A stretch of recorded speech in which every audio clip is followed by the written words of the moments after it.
దావీదు కుమారుడును ఇశ్రాయేలు రాజునైన సొలొమోను రచించిన సామెతల గ్రంథం 11వ అధ్యాయం. దొంగ త్రాసు యెహోవాకు హేయము, సరైన గుండు ఆయనకిష్టము. అహంకారం వెంబడి అవమానం వచ్చును. వినయము గలవారి యొద్ద జ్ఞానమున్నది. యథార్థవంతుల యథార్థత వారికి త్రోవ చూపించును. ద్రోహుల మూర్ఖ స్వభావము వారిని పాడు చేయును. ఉగ్రత దినమందు ఆస్తి అక్కరకు రాదు. నీతి మరణం నుండి రక్షించును. యథార్థవంతుల నీతి వారి మార్గమును సరళము చేయును. భక్తిహీనుడు తన భక్తిహీనత చేతనే పడిపోవును. యథార్థవంతులు నీతి వారిని విమోచించును. విశ్వాసఘాతకులు తమ దురాశ వల్లనే పట్టబడుదురు.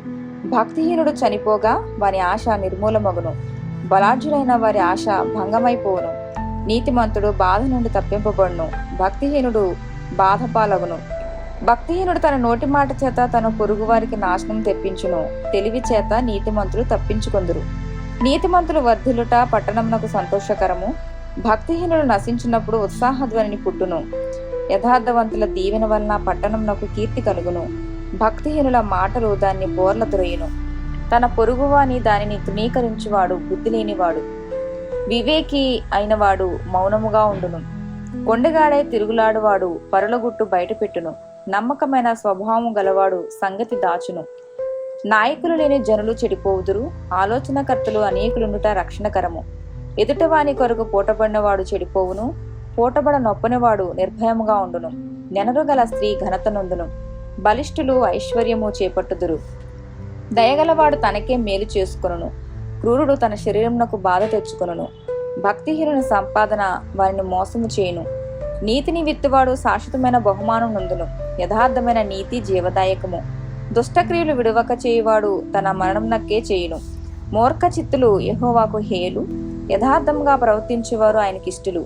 నిశ్చయముగా భక్తిహీనునికి శిక్ష తప్పదు. నీతిమంతుల సంతానము విడిపింపబడును. వివేకము లేని సుందర స్త్రీ పంది ముక్కున ఉన్న బంగారు కమ్మి వంటిది. నీతిమంతుల కోరిక ఉత్తమమైనది. భక్తిహీనుల ఆశ అహంకారయుక్తమైనది. వెదజల్లి అభివృద్ధి పొందువారు కలరు. తగిన దానికన్నా తక్కువ ఇచ్చి లేమికి వచ్చేవారు కలరు. ఔదార్యము గలవారు పుష్టినందుదురు. నీళ్లు పోయేవారికి నీళ్లు పోయబడును. ధాన్యము బెగబట్టు వానిని జనులు శపించెదరు. దానిని అమ్మువాని తల మీదకు దీవెన వచ్చును. మేలు చేయగోరువాడు ఉపయుక్తమైన క్రియ చేయును. కీడు చేయగోరు వానికి కీడే మూడును. ధనమును నమ్ముకునివాడు పాడైపోవును. నీతిమంతుడు చిగురాకు వలె వృద్ధి నందుదురు. తన ఇంటి వారిని బాధపెట్టువాడు గాలిని స్వతంత్రించుకొనును. మూఢుడు జ్ఞాన హృదయులకు దాసుడగును. నీతిమంతులు ఇచ్చు ఫలము జీవవృక్షము. జ్ఞానము గలవారు ఇతరులను రక్షించుదురు. నీతిమంతులు భూమి మీద ప్రతిఫలం పొందుదురు.